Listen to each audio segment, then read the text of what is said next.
Presenting Vandex Super, a one-component cementitious waterproofing.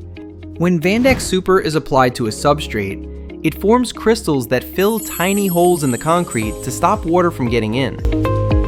Here's how to apply Vandex Super. Cleaning the substrate is the first and most important step to enhance the quality and durability of Vandex Super. Make sure it's free from voids, large cracks, and ridges. Step number 2, water saturation. Thoroughly moisten the substrate.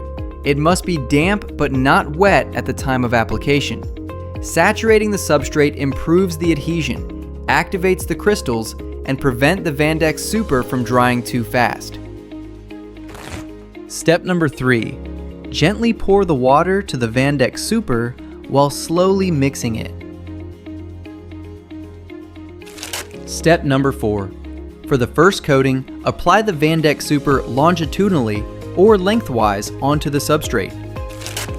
And for step number 5, apply the Vandex Super transitionally or horizontal onto the substrate to ensure proper waterproofing. For the last step, once the 2 coatings is fully cured, saturate it again with water to activate the crystallization of the Vandex Super. Repeat this process for 5 days to maximize the performance of the Vandex Super.